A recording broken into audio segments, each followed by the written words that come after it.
largemouth.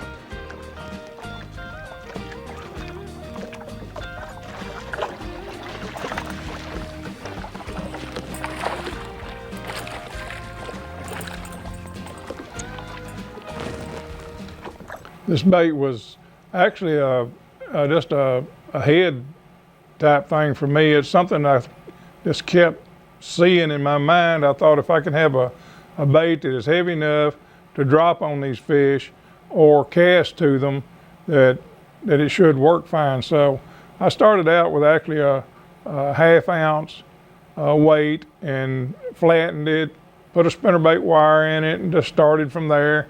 And then I tied a bucktail on it, but I'd go to the lake and throw it. And if it didn't do right, of course, I'd go back to my shop and work on it more. And then once I got it where it looked sort of like a shad and tied a bucktail on it, the next time I went to the lake, I actually caught 3 or 4 fish on it. So I actually took a picture of a shad that a bass threw up in the boat, and took a picture of the shad and took it back to the shop and made one that looked just like that shad. And from then on, it was about every time you found fish and threw it in front of them, they would bite it. So I knew I was on to something, and so I started painting the things the color of the shad are. Everything from the spot to the color of their eyes, you know, the whole thing, trying to get it as close to the bait fish as you can get it. And what we have done here at Jewel is duplicate what a shad really looks like. So I think we're really close on this as far as what the fish are feeding on. I've known Lyndall a long time, probably over 30 years now. I remember first meeting him through some mutual acquaintances, and they said, "This is a gentleman you need to meet." And I said, "Well, I'll be happy to meet him." And so we got together, and the very first thing Lyndall and I started on was a jigtail way back in the day. What I've known about Lyndall, he's a problem solver. And so the reason for the jigtail was because he lost a big fish right at the boat, because the trailer he was using, which was pork at the time, the hook didn't penetrate, and so he lost a big fish, cost him money in a tournament. So he's a problem solver. He's always been that way. I remember guys telling me, you know, back in the day, whenever Lyndall lived down there and he fished Pickwick and Sardis and those lakes, he was the guy to beat. And what Lyndall was doing back then was taking crankbaits that would normally only run maybe 10, 15 feet deep, and he was fishing on those ledges. He would modify those where they'd run 20, 25 feet deep, and he was winning tournaments by such a large amount because nobody had thought about that. So he's very innovative in the way he approaches things. Again, it was a problem, right? He knew those fish were off those ledges, didn't have anything that reached it, so what did he do? He built something that would. The scope spin, you know, we was trying to get it to where we could get it down to them at a distance from the boat, because with your depth finders and graphs pinging like they do to get your signals back, the fish get used to it. So, you know, when they quit biting or they move out from under your boat, drop shotting's a good way to catch them, but it don't usually last very long because the fish get spooked because of the trolling motor noise, boat noise, or casting to them. You don't have that problem. If you can get out 25, 30 yards from the boat, the better you are, and it don't spook the fish. But that's not to say that the fish won't follow it to the boat, because they will. The whole school will actually move toward the boat. Once you catch a fish, a lot of time you can just drop right back down and jig the bait straight up and down under the boat, because you can see them on your regular down scans. So about 8 years ago, Lyndall brought something to me. He had just retired here and moved to the Bull Shoals area, and been wanting to catch those fish deep. The water's so clear here that catching them on drop shot was a very difficult thing. And so he came to me one day and said, "I've got something you need to look at." And so he showed to me. He took me out. We're sitting in 85 feet of water. He says, "Here, tie this on." I said, "What am I supposed to do with it?" He said, "Well, just fish it." He said, "Those fish are near the bottom," and they were. So the first fish I ever caught on this bait was 85 feet deep, and it was largemouth. And honestly, I didn't even know fish lived there. But that was the first fish we caught on this. Again, something that Lyndall needed to do to solve a problem. He needed to catch those suspended fish, but because of the water clarity and having to sit over the top of those fish, electronics would spook them. Those fish that are suspended 25, 30 feet deep, that's only the length of your boat and your motor, right? So they're really not very far below you, and as clear as the water is, they would spook very easily. So he was able design this bait, it was a drop bait, and set off of those fish and be able to cast to them and catch them.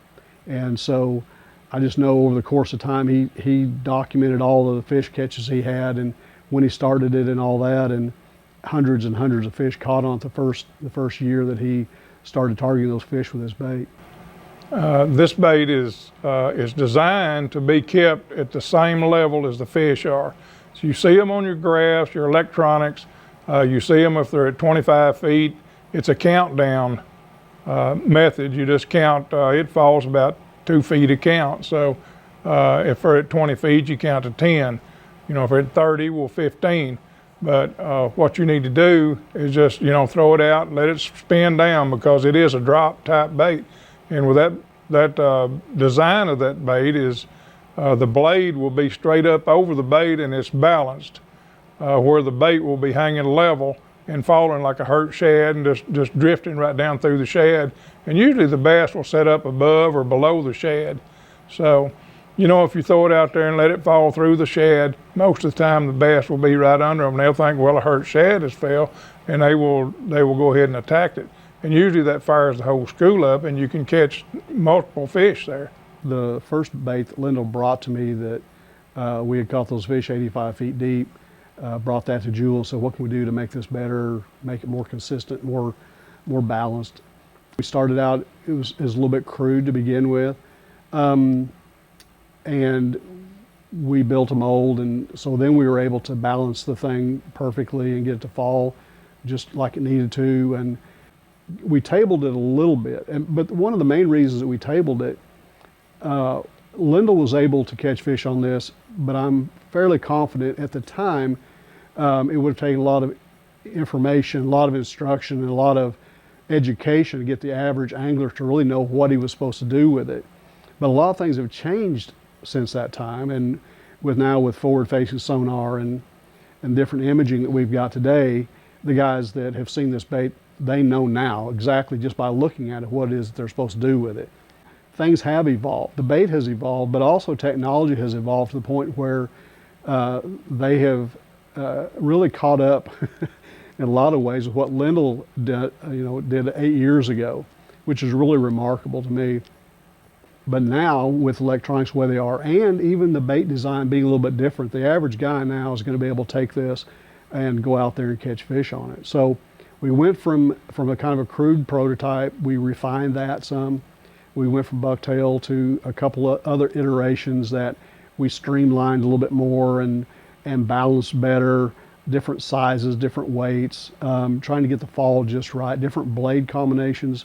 We now have a spiral blade that we do that ramps up immediately. In other words, it starts to spin immediately as soon as it hits water, or as soon as you pull the bait, it spins immediately, which is very important. You know, everything has changed. Like, we have the benefit of 3D printing. We have the benefit of CAD/CAM software and design that uses, you know, a lot of intuitive design where we can build things a lot better. And we've used all of those things now to come out with a bait that I believe is far superior to anything that I have seen, and there really isn't anything like this on the market. If you compare this, lay this next to a shad on the carpet of your boat like we did today while we were filming, it looks just like the shad that they're eating. It's the right size, the blade is the right size, the fall is right, the balance of the bait is correct, it falls flat, it falls just like it's supposed to. But whenever you start to move the bait forward, it immediately comes up nose first and comes to the top. So that's very important, because then all you do is let it go and you let it drop back in, and it drops back through those fish. So I believe we've got the best iteration of where we started 8 years ago that we possibly could have. For more information on the Jewel Scope Spin, visit jewelbait.com.